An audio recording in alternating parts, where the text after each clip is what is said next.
Don't believe it at all. As a figure, what other things are interesting in your survey, particularly from a point of view of a fight for resources? Because I really think migration is really, I know you're running away from something because there are no resources there, you go to where the resources are, or you're running away from wars and famine and all such things. But once you arrive at a particular place, it doesn't make the resources suddenly more. It means that the fewer resources that are there, more people must share them from wherever they come from in the world. Thanks, JJ. I just want to make very clear that these are not my personal views. We've conducted a survey and we've been working in South Africa conducting these surveys since 1999. We work all across the continent conducting similar surveys. And this is what South Africans are saying at the grassroots level. These are ordinary South African views. And to simply dismiss them as irrelevant would suggest a reluctance to listen to what South Africans are saying. In terms of our other findings, I will say to you that from a resource standpoint, South Africans over the last decade have consistently reflected in our surveys that one of their top priorities that they feel government should urgently address is unemployment. So we have seen that reflected in our surveys over the last decade. Unemployment is closely followed by crime and security as the top two priorities that South Africans feel that government should address. So we are very aware of the resource need of South Africans because they have told us in no uncertain terms that they frequently go without a cash income, without access to cooking fuel, without access to medical resources. And so the fight for resources is one that is very, very known.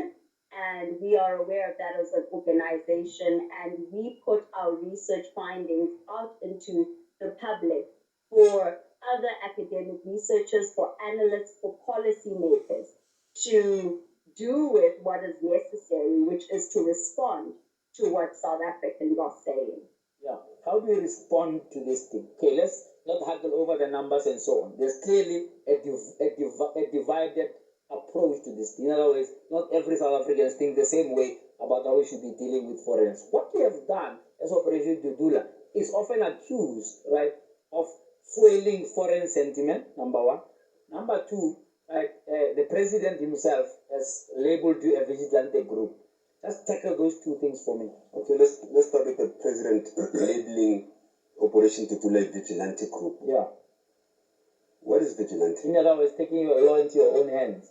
Without legal authority. I mean, when you take the law in your own hands without legal authority. Yeah. Operation Dudula is known by every single South African to operate with law enforcement next to it. Yeah. So already you told me that what the president was saying, he was saying it from a misinformed point of view. Whoever's briefing the president had done a very bad job. Yeah. But I'm sure that time is over because as a commander of the entire country, the people that you are commanding, you are seeing them work. You are seeing them dancing to the music of Operation Dudula. You are seeing ministers working.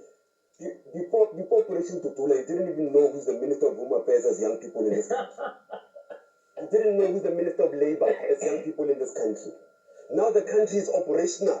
Now the country is working. So you can't sit back and say that the president was wrong. He's allowed to be wrong. He's human too. Yeah. So in essence, if I must sum up the contribution of Operation Dudula in this country called South Africa, it's a phenomenal contribution because without Operation Dudula, you don't have the consciousness, you don't have in the social makeup of our societies, you don't have the wokeness that we are now having now without Operation Dudula. It's just a pity that some of the leaders in government, in politics, are not responding as How do you assess the impact of Dudula in as far as what you have in a sense, carved out as your niche, which is take out the illegal foreigners. Yeah. Right? What would you say is your success?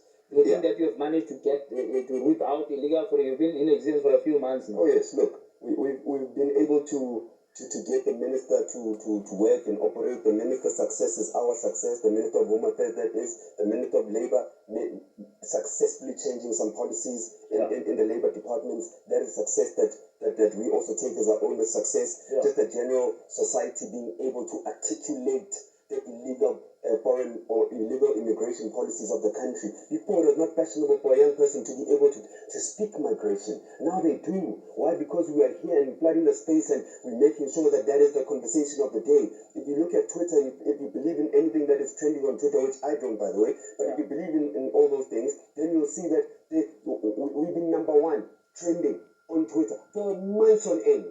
That tells you that there's a level of consciousness even in the market that consumes Twitter, social media. So Tutula has had a large impact in government. It looks like you're on the opposite side of what the EFF is propagating, saying open the borders, these borders are no good.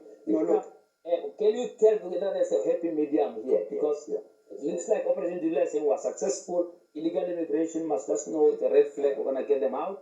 EFF is saying don't close the borders, if anything, open them so that we can become a huge one African country. When you get compared to EFF. What about comparison? When you get compared to EFF, I take serious offense. Nobody's comparing EFF. No, but their views are clear that they're opposite yours. Yeah. I can wait. Yeah. Just saying, when people speak of Operation Tutula, they jump to you. Why don't you ask what Kenny Kulin is saying? Why don't we speak about no, but I'm dealing with open borders. No, hang on. I'm dealing with open borders now. Yeah. Okay. And if the EFF said it, if anybody else could have said it, I don't care. What I care about is, do you think that is a way to go? Because when they say open the borders, and you are saying immigration must, you say these are opposites. Okay. So somewhere we must take a stance. Peter? Everything in life is about moderation, including moderation itself. So, I'll give you an anecdote. Yeah. Very serious problem we have in South Africa, unemployment. Yeah. Even for people who graduate. Yeah. At the University of Limpopo in March, we had a fashion show. Exclusively fashion models from the university. No, 80%. So the community of Mangweng was able to send some models. Fashion designers, 10 fashion designers selected from the university, 80%. The cameramen, and makeup people. You hear that, right? It's good for the tourism of Limpopo, tourism of the university. You went to the University of Limpopo. It's good for campus life to have a fashion show in Abraham Mokgopotsetiro Hall. Yeah. You know who the originator and organizer of that fashion show was? A Nigerian asylum seeker. Who is a student, an A student at that. So what I'm saying is the happy medium is there are skills that we have that Zimbabweans don't have and vice versa. Yeah. The problem is the word illegal can never be part of any enterprise. You can't say go and make illegal the way to go. We can't say illegal immigrant must just be why would you make any illegal thing part of a government policy or strategy or a country policy? I am saying Africans have all in them what they need. So we're talking about semiconductors that go into chips. Yeah. We're talking about lithium-ion batteries that make anything that's rechargeable work. What goes into that is cobalt, right? The University of Limpopo has a materials and modeling center which you can say makes lithium-ion batteries, but the problem is 60% of the cobalt is in the DRC. So for you to be able to make lithium-ion batteries, you need to go into the country DRC, which has a lot of instability about it. To a certain extent, institutions are weak.